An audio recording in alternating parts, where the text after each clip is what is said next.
আসলে আমি কিন্তু একটা দলের ম্যানেজার ছিলাম যেই দলটা জিতেছে। সো আসলে ক্রিকেট বিজয় দিবসের খেলা এটা একটা মিলন মেলা, আপনি জানেন। Top players, former captain, former national প্লেয়াররা খেলেছে এবং সবসময় খুবই আনন্দ ঘন পরিবেশ হয়। আমি মাঝখানে 2-3টা মিস করেছি, দেশে ছিলাম না, বাট আজকে আমার এসে অত্যন্ত ভালো লেগেছে। অ্যান্ড ফর্চুনেটলি আমি যেটা একটু আগে বলেছি, আমাদের লাল দলের আমি ম্যানেজার ছিলাম। সো আমার টিম জিতেছে, আমি খুশি। অ্যান্ড সবচেয়ে বড় কথা, খেলা তো হার জিত হবেই, বাট এই যে প্লেয়াররা বিভিন্ন জায়গাতে, আপনি জানেন কেউ কেউ ঢাকার বাইরে থেকেও এসছে এই খেলায় অংশগ্রহণ করার জন্য। সো এটা খুবই আনন্দ দেয় আমাদের, এবং অনেক দিন পর হয়তো কারোর সাথে হয়তো বছরেও দেখা হয় না, এসে দেখা হয়। আর এর চেয়ে ভালো অকেশন তার হতে পারে না বিজয় দিবসের দিনে। এই যে এখনো ব্যাটিং নামলে প্রশ্নটা কিন্তু এড়িয়ে গেলেন, এখনো ব্যাটিং আসলে আমি ব্যাটিংটা করতে মানে খেলি নাই, কারণ হলে গিয়ে এখন ফিজিক্যালি অতটা ফিট না। আসলে আপনি দেখেন যে ফিজিক্যালি যদি আপনি ফিট না হন, আনন্দ থেকে কষ্ট বেশি হয়। আজকে খালেদ মাহমুদ আমাদের ফর্মার ন্যাশনাল ক্যাপ্টেন, সে কিন্তু পায়ে ব্যথা পেয়েছে। সো আপনি ওই জিনিসটা খুব গুরুত্বপূর্ণ, যে আমি খেলার জন্য যতটাই ফিট থাকা দরকার ততটা ফিট না আমি। ব্যাটিং তো এখনও ভুলি নাই আসলে, ব্যাটিং করলে ব্যাটিং রান করতে পারতাম, বাট ওই ফিটনেসটা ভয়েই আসলে আমি খেলে নিই আসলে আজকে। আচ্ছা, একটা টপিকের প্রশ্ন রেখেছি যে ফার্স্ট ডিভিশনে যখন আমরা ট্রফি উন্মোচন দেখলাম, একদিকে ট্রফি উন্মোচন হচ্ছে, অন্যদিকে ক্রিকেটাররা আন্দোলন করছে। অবশ্যই এটা বাংলাদেশ ক্রিকেটের হুমকি স্বরূপ। এখন আপনি প্রেস কনফারেন্সে অনুরোধও করেছিলেন দলগুলো আসার জন্য, এখন পরবর্তী পদক্ষেপটা কী নিতে চাচ্ছেন? প্রথম কথা হলো ধন্যবাদ, আপনি আমরা প্রেস কনফারেন্স করেছি, বোর্ডের ইন্টেনশনটা পুরো ক্লিয়ার করেছে। এখানে আসলে দুইটা পক্ষ না, একটা পক্ষ। আমার মনে হয় ক্লাবরা খেলতে চাচ্ছে না। এখন এটা খেলা বন্ধ করে কার কতটুকু লাভ হবে এটা আমি জানি না। ক্ষতি হবে বাংলাদেশ ক্রিকেটার প্লেয়ারদের, যেটা আমরা সবসময় বলে আসি যে আমাদের Dhaka league, Dhaka premier league থেকে শুরু করে থার্ড ডিভিশন পর্যন্ত সবাই কিছু না কিছু ফাইন্যান্সিয়ালি বেনিফিটেড হয়। আর সবচেয়ে কথা শুধু ফাইন্যান্সিয়ালি বেনিফিট না, তাদের খেলার যে জায়গাটা ওটাই ঠিকমতো নাই। তো ওইটা খুবই দুঃখজনক, যারা অংশগ্রহণ করেনি। আমার মনে হয় আমি আগে উল্লেখ করেছি যে আপনার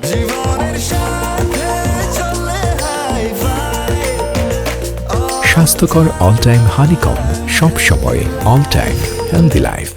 প্রতিবাদের ভাষা এই কোনো কিছু পার্মানেন্ট ক্ষতি না করে হলে সবার জন্য ভালো হয়। কেননা আপনি খেলা বন্ধ করলে দেখতে হবে শুধুমাত্র ক্ষতি প্লেয়ার এবং দেশের ক্রিকেটের। আপনি ক্রিকেট বোর্ড অফিসিয়াল যারা আছেন, ক্রিকেট বোর্ডের যারা অফিসিয়াল হতে চেয়েছিলেন, তাদের কারোই কোনো লাভ হলো না আসলে। মানে খেলাটা খেলা না মাঠে গড়িয়ে। এখন আরেকটা কোয়েশ্চেন করেছেন আপনি, তাদের ব্যাপারে কি পদক্ষেপ তো তাদের আমরা চাই যে কোনোভাবে খেলায় ফিরিয়ে আনতে। আপনি জানেন যে এর আগে প্রেসিডেন্ট 2-3 সপ্তাহ আগে একটা ঘোষণা দিয়েছিলেন, যা আমরা চিন্তা করবো যে তাদের কীভাবে শুধুমাত্র ফাইন্যান্সিয়ালি বেনিফিট করলে হবে না, তারা মাঠে খেলতে পারে, এটার ব্যাপারে কী করা যায় ওইটার ব্যাপারে উনি দেশে আসছেন আজকে সকালবেলা। ওনার সাথে কথা বলে আমরা যত শীঘ্র সম্ভব কিছু একটা করার চেষ্টা করবো আর কি। নেক্সট কোয়েশ্চেন, এই ব্যাপারে আর না, সব বলে দিচ্ছি।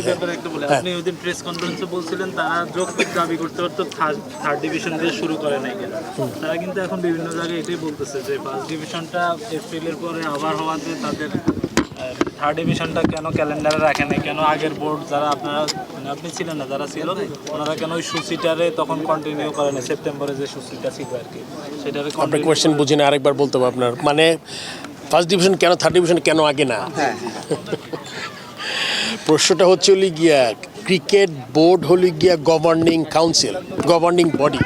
বাংলাদেশ ক্রিকেটের কেমনে চলবে এটা তো আপনার ক্লাব ডিসাইড করবে না, কে করবে এটা?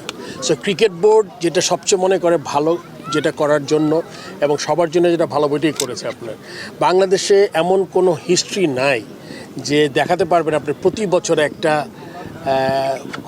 ক্রমিক অনুসারে হয়েছে premier league, first division, third division, এরকম কোনো নিয়ম নাই। সো সেই ক্ষেত্রে ক্রিকেট বোর্ড যদি মনে করে ফার্স্ট ডিভিশনটা আগে করলে সবার জন্য সুবিধা, এটাই করেছে।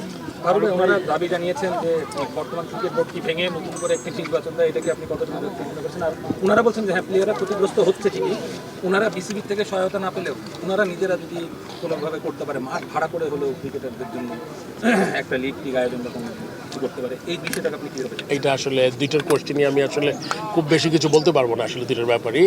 ওনারা আয়োজন করে তাহলে তো আসলে ক্রিকেট বোর্ডের কোনো দরকার নাই।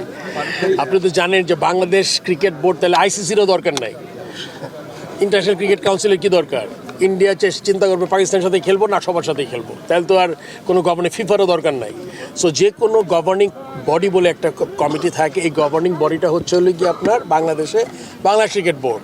এখন আমি সবচেয়ে শঙ্কিত যে যেই ধারাটা তারা চালু করে গেলেন, আপনি যে কোনো সময় যে কোনো জিনিস নিয়ে আপনি এই খেলা বন্ধ করার একটা সিস্টেম চালু হয়ে যেতে পারে, এটা খুব আমাদের ক্রিকেটের জন্য খুব ভালো না, একটা অশনি সংকেত আমি মনে করি। Next question. প্রথম 2 দিনে 8টা দল আসলে ওয়াকওভার দিয়েছে। কি লিগ কি নরমালি যে শিডিউল করা হচ্ছে ওইভাবেই প্রক্রিয়াতে চলবে নাকি আপনারা ব্যবস্থা নিচ্ছেন? আমার মনে হয় ওয়াকওভারের পরে একটা আমার কি বলে প্লেইং কন্ডিশন আমার হাতে নাই। আমি যতদূর জানি ওয়াকওভার হয়ে গেলে টিমটা স্ক্র্যাচ হয়, সো তাতে করে তাদের নিয়ে নতুন করে আর তাদের এই ফিকচারে রাখার কোনো প্রয়োজন আমার ব্যক্তিগত অভিমত। আমি জানি না ক্রিকেটের বোর্ডের কি জিনিস, ক্রিকেট বোর্ড আপনার কি চিন্তা করবে, এটা ক্রিকেট বোর্ড, বাট আমি মনে করি যে এটা নর্মাল নিয়ম।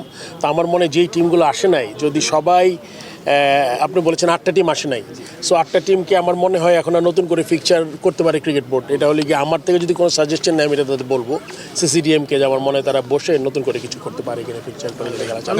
এই বিষয়টার সমাধান কোথায় আসলে? দুই পক্ষই যদি মানে নিজের জায়গায় এখানে একটা পক্ষ, দুইটা পক্ষ না এখানে, মানে যে ক্লাবগুলো এটা আমি বলতে, এটা আপনার পরিষ্কার, এই জিনিসটা আপনার মাধ্যমে পরিষ্কারভাবে মেসেজটা যাওয়া দরকার। বারবার আপনারা প্রসঙ্গ তুলছেন দুইটা পক্ষ, এখানে কখনোই দুইটা পক্ষ না, এখানে শুধুমাত্র একটা পক্ষ, ক্লাব। ক্লাব যদি খেলতে না চায় আপনি কি করতে পারেন এটা আমাকে বলেন। এখন ওইটা আমি জানতে চাচ্ছি যে আসলে সো দুইটা পক্ষ আপনি বলতে হবে যে ক্লাব যে আসছে না, তাহলে এই ক্ষেত্রে আমার মনে হয় ক্রিকেটারদের আরেকটু সোচ্চার হওয়া দরকার ছিল। আমরা তাদের বলেছিলাম যার যার কনসার্ন টিমগুলোকে যাওয়া, যে আমরা খেলাটা কন্টিনিউ করি, আমরা ভাষাটা অন্যরকম করি, খেলা বন্ধ না করে, এটা পক্ষ একটা আমি মনে করি। ঠিক আছে, তাহলে এখানে কি মানে ক্রিকেট বোর্ড বা ক্লাব দুজনেই কি গুরুত্ব আছে? এখানে পার্সোনালি যেটা আমি বলেছি যে আমি অনেক চেষ্টা করেছি, ব্যক্তিগতভাবে ফোন করেছি 4-5টা ক্লাবের সাথে, এটা তাদের বোঝানোর চেষ্টা করেছি যে আপনাদের খেলা বন্ধ করে 4 মাস 3 মাস পরে যদি আপনি মনে করেন যে আপনারা যে দাবি করেছেন দাবি পেয়ে গেলেন, তাহলে একটা সিজন চলে গেল দেশ থেকে, এটা তো আসলে কোনোভাবে কারোই কাম্য না। আমি ফারুক আহমেদ যদি আমি কালকে চলে যাই, go back to my business and আইল স্টার্ট মাই প্রফেশন, যেটা থেকে আমি আসছি, কিন্তু আলটিমেটলি প্লেয়ারদের তো ক্ষতি হলো, বাংলাদেশ ক্রিকেটের ক্ষতি হলো।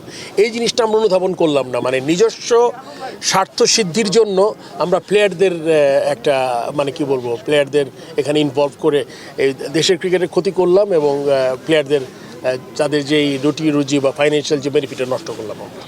Thank you.